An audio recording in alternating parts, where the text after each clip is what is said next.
Good morning, everybody. I'm so excited to be here. You know, I love it. And we're live on Facebook. We are live on our webinar. Welcome to Happier by the Minute, the Happy Huddle with me, Stacey Sellar. We join here every Friday for half an hour to learn the tools of positive psychology and just get a little bit happier every single day. Now, the trick is I can teach you all these things, but you have to actually do them. So I do layer in a little moment where we have to actually practice. So let's get going, my friends. I am just moving something out of the way, and I'm trying something new with the sound, so hopefully that helps. You know, we're always trying to get better every day. So let's get going to our topic today, my friends, which is, are you ready? Ben Franklin's secret. Yep, you know, he was very successful. In case you aren't aware, Ben Franklin was one of the founding fathers of the United States of America, an author, a political theorist, a scientist, a musician, and an inventor. Oh my gosh, there are so many things that he's done. He was very, very successful. Do you want to know why? There it is. His continuous pursuit of self-improvement. That may be a little fact you didn't know about Ben Franklin, but that's why he was so successful. And today I'm going to share one of the ways that he was pursuing his self-improvement, okay? You may not know this. You may know it. I don't know, but I'm going to tell you. Let's see. I got to make sure there's a chat. So I want to make sure that you can. Good. Everybody's just saying good morning. I want to make sure that all of a sudden I was afraid that you couldn't hear me, but you can. So fantastic. So let's get back to Ben Franklin. In 1726, at the age of 20, a mere 20 years old, so clearly he had some genes that made him want to be super successful and strive, but we're going to learn from him. He set the following lofty goal for himself. If you didn't know this, here it is.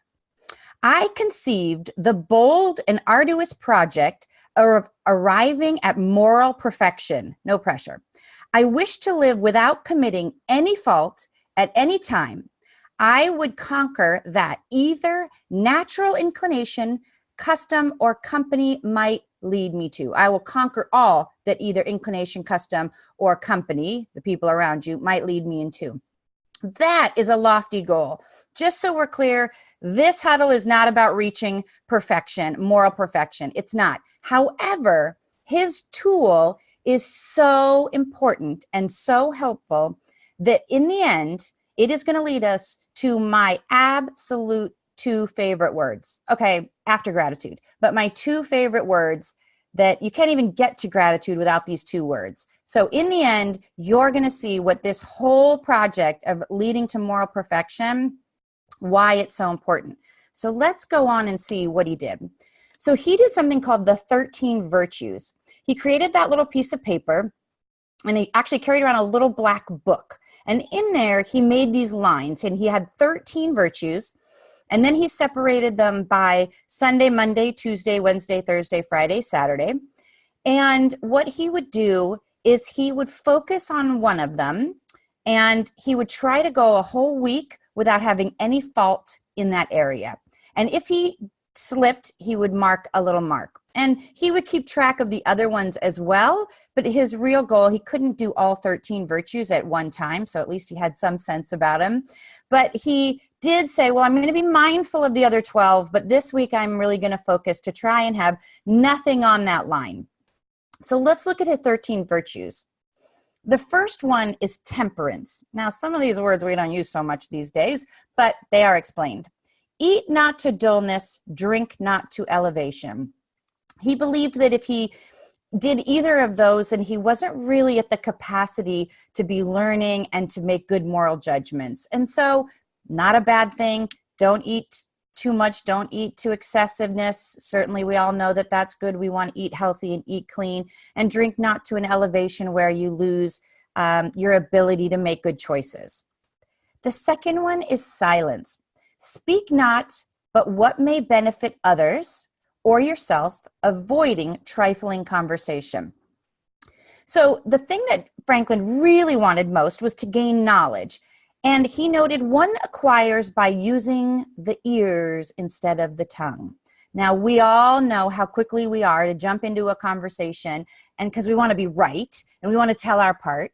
But really, truly, and this is something I have learned from somebody at work over the last couple of years, just to be a little bit more quiet, because I am a chatterbox, clearly. But when I started being quiet and just sort of duct taping my mouth and listening more, it was very, very interesting how much I heard.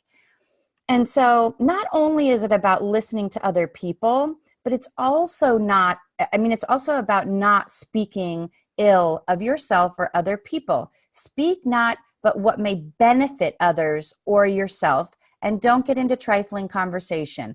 In those days, now what we would call that is gossip. Just complaining, gossip, all those things we've talked about them multiple times. So, he would try to go a whole week without making that mistake. Now, he's not going to be perfect, but really, if that's one of your goals, one of your 13 virtues, one of the things that you hold really important is to only say nice things, things that are going to benefit other people. And really, it does make you stop. If you carried around a little book with these 13 things, it's going to make you stop and go, wait a minute, by the end of the day, am I going to be able to check off that I didn't gossip and I didn't complain and I didn't whine and I didn't try to get somebody to agree with me by talking bad about somebody else at work or on the playground. So, and again, speaking of playground, these are things we really want to model for our children or our nieces and nephews. It's so important. Can you imagine if everybody in the world only spoke nicely about themselves and other people? Oh my God. See, we're doing our little bit every little day with Happier by the Minute. So thank you for joining me on this journey. Order. Let all your things have their places and let each part of your business have its time. So this is really about keeping things where they're supposed to be, not letting things get too crazy, not letting things get out of order, and knowing that your business has its time, and also that your home has its time and your play has its time. Don't mix things up so much. If you have order, then you're more clear-headed to be able to manage all of your virtues. The fourth one, as we all know, resolution. Resolve to perform what you ought. Perform without fail what you resolve. Clearly, this is simply do what you say you're going to do. And I know that that sounds so obvious, but there are times, because in modern day, we want to say yes to so many things because we don't want to let people down. And then we overcommit. And then we have trouble following through on it. And it's not because we aren't good people. Our intentions were really good. So just keep this one in the back of your mind and say, really, can I follow through on that? Is it worse to say no than it is to really just say, I'm not able to do that. I'm not able to give it my best right now because I have so many other things. And that's a really, really fair way to say no. It's not insulting, it's not personal, but it's saying, I just can't give you my best right now.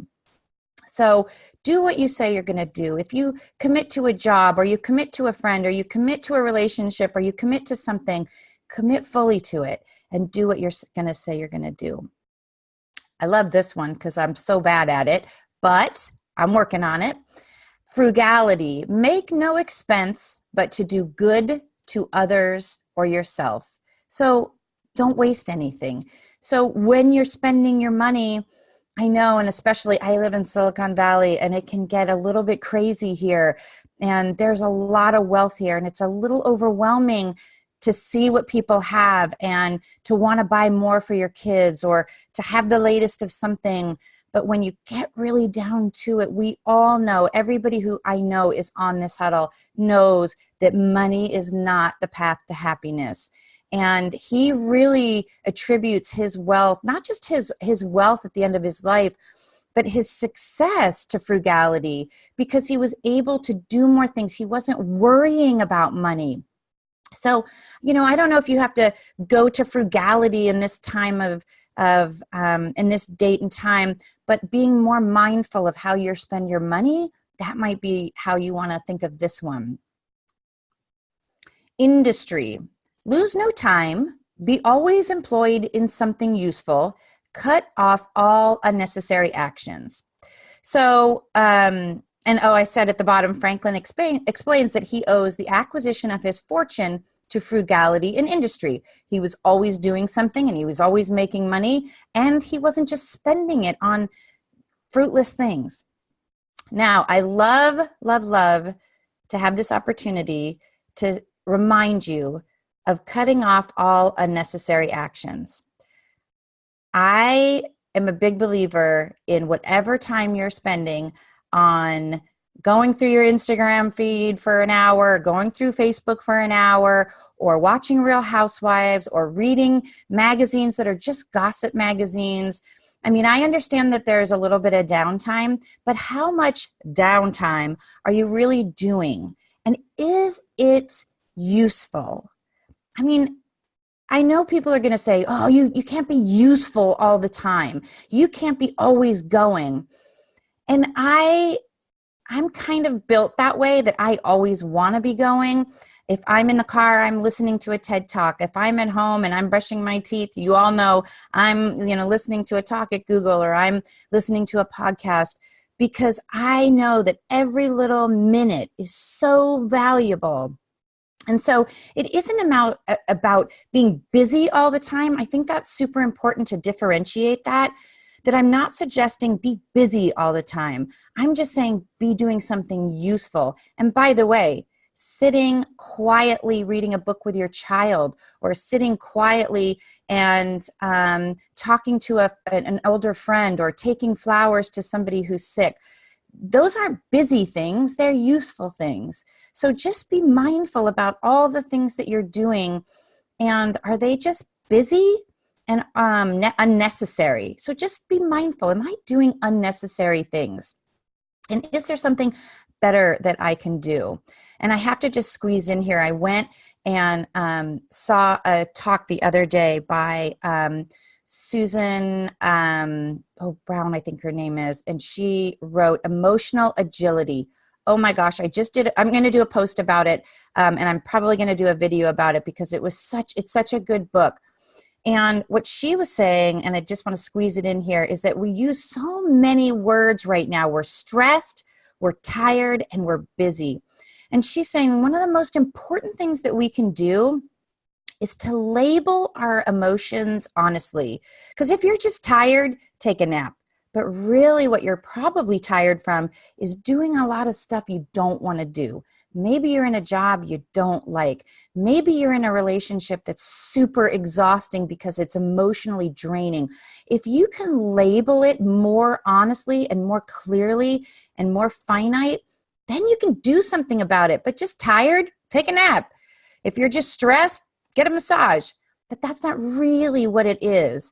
And so take a couple layers off of stressed, tired, and busy, and really examine, what do I mean by that? And can I do something about it? And am I busy because I'm doing unuseful and unnecessary things? Am I stressed because I'm not doing useful things? Those are really, am I tired because I'm not being useful? So anyway, that was my little sidebar there. Emotional Agility, exceptional book. And she also did a TED Talk. So you can look up that too if you just want the punchline. Got to keep going. Number 7 of Ben Franklin's virtues is sincerity. Use no hurtful deceit. Think innocently and justly. And if you speak, speak accordingly. So again, be nice. That's all it comes down to. Be nice. And it really isn't any more complicated than that. Don't be deceitful. Don't think horrible things about other people. Don't jump to conclusions. It really, it sounds simple, and like we've said, like Jim Rohn said, if it's easy to do, it's also easy not to do. So as soon as you become mindful, and we get to those 2 of my favorite words at the end, then we are going to be reminded about why this is so powerful. Justice. Wrong none by doing injuries or omitting the benefits that are your duty. Justice, again, don't do harm to other people. Treat people like you want to be treated. Number 9 is moderation. Avoid the extremes, forbear resenting injuries so much as you think they deserve. So in translation, moderation, everything in moderation. Don't go to the extremes of anything. Don't go to the extremes of working, of exercising, of eating, of drinking. There's the extremes will cause injury. And it's clearly that's kind of obvious. So moderation. Cleanliness. Tolerate no uncleanliness in body, clothes, or habitation. Obviously, we know it's about keeping your mind and your body and your surroundings fresh and clean. And I don't think you need to be a neat freak, but I think that it is about feeling the pride, taking pride in your surrounding. And as there's chaos around us and on us, we will feel it. And then it gets harder to, again, focus on the things that we want to focus if we're so busy focusing on the things that are just frustrating us. So if we keep those things just clean and tidy, then we don't have to worry about them. Number 11 is tranquility. And of course, you know, I am a big fan of meditation right now. It's becoming it's not the latest thing. It's thousands and thousands and thousands of years old. It's just that now people are really realizing the benefits of it. And now they've just got a really good PR agency behind them. So mindfulness, tranquility, be not disturbed at trifles or at accidents common or unavoidable. Part of that, I think, is radical acceptance. So if accidents are unavoidable or they're common things that just get in your way of your daily life, there is this sense of just radical acceptance of what's happening and not to get disturbed by it. Now, look, I get disturbed like anybody else, but I am finding that I don't stay there as long.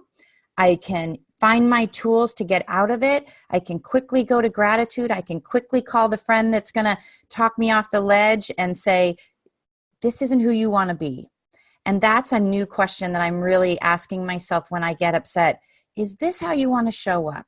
Is this who you want to be? If I start going down a path of it's their fault, not my fault, is this who you want to be? Don't get disturbed by other people and don't get disturbed by what they're doing. Focus on where you are and what you want to do, and meditation and mindfulness really, really help with tranquility. 12 is chastity. If you can imagine finding a Google image for chastity, it was not that easy because we don't use that word very much these days. But it is rarely used venery, but for health or offspring, never to dullness, weakness, or the injury of your own or another's peace or reputation. Certainly, we all understand that. And, you know, just be mindful of what you're doing and how you're doing it with other people. Humility, 13. He only had 12, but then one of his friends said, you might want to throw in humility as you're working to moral perfection. So this one, and he said, imitate Jesus and Socrates. All right, no pressure, but I went ahead and put Socrates and Jesus and left a little place for your photo here, right there next to them. But you can see that you're not going to get to the moral perfection of Jesus and Socrates. But again, that journey is going to make you more self-aware. At the age of 79, so he did it all of his life, Franklin wrote in his autobiography that he never did achieve his goal of attaining perfection. However, so this isn't about perfection, my friends, he did achieve the following. Though I never arrived at the perfection I had been so ambitious of obtaining, but fell far short of it, yet I was, by the endeavor, a better and a happier man than I otherwise should have been if I had not attempted it. So do you get that? So just this practice of it made him a better, happier man. It wasn't the perfection. It wasn't becoming morally perfect that made him happier. It was just the intention of it and the mindfulness of wanting to be virtuous and having these qualities. So, you know what I love to do, it's time to put it into practice. So I ask that you have a piece of paper and a pen, And don't worry if you don't have a pen and you don't have paper, or you're driving and you might have just caught this on Facebook Live. Hello. Don't worry, if you go to happierbytheminute.com, you can subscribe to the Happy Huddle. It is free. All of these are free. And then you can download this and you can watch it again. And you also get access to all the previous 9, which are so good, if I do say so myself. But again, these are just ways to layer into your life different practices. And this may not be the one practice you want to try right now, but you might remember it later and go back to it. You might be still working on the exercise that we had in huddle number 4, our game on, our 8 to great. There are all kinds of tools. This is what these are. And some of them are going to fit and some of them aren't going to fit. But it's my job to give you as many as you possibly can use. So take a piece of paper. You can see that it's, and I don't even think you need 13. These are his 13 to the left, the first letters on the left side. But I don't think you need 13 if you want to just start with 5, if you want to start with just 2. And then you're just going to focus on them during the days of the week. And at the end of the day, you're going to have multiple pieces of paper, obviously, because you're going to have it for this week. You're going to put in temperance, so you're going to put in humility, and then you're just going to follow it, and you're going to keep mindful of the other ones. But before you write in all of his, but if you've started with those squares, what I do want to tell you, I want to give you some other options, because his were, oops, darn it. Because his were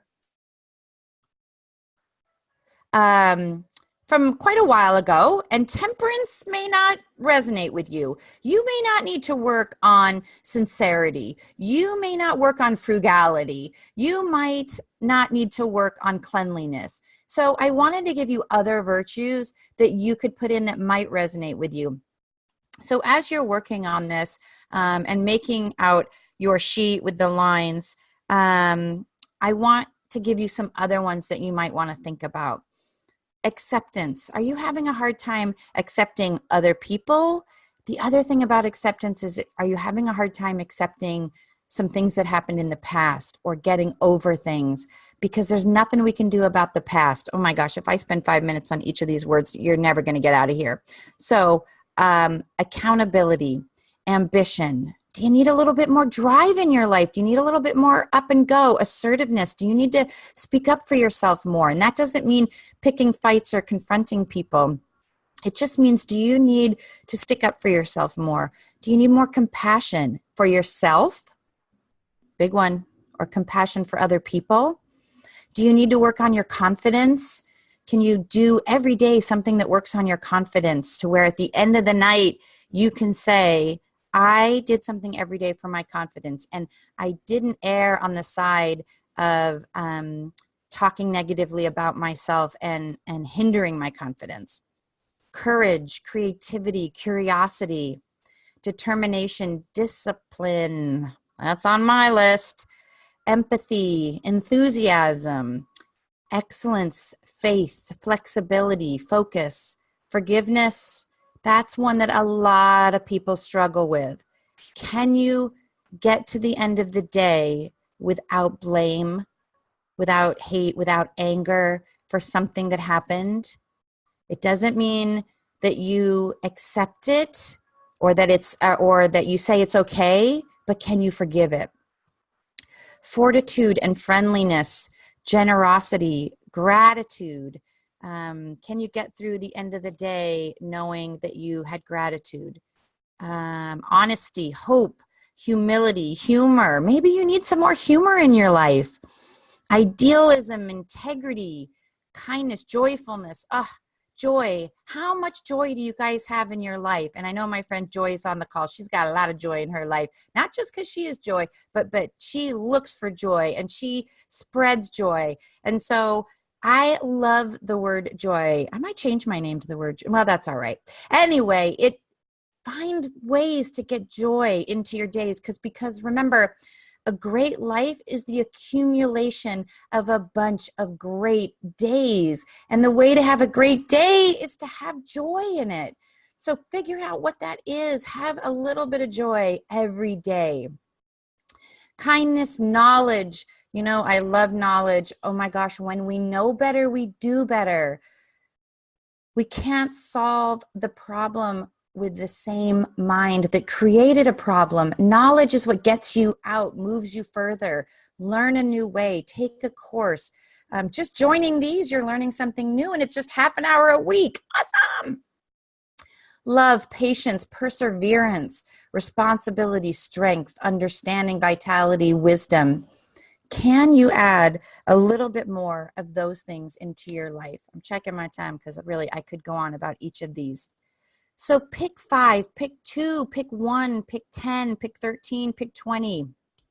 And again, if you are watching this live or you're not registered or subscribed to the Happy Huddle, you can do it at happierbytheminute.com. It's free. You can go through this slowly. You can share the Happy Huddle with other people, the link, and tell them if you think this was great.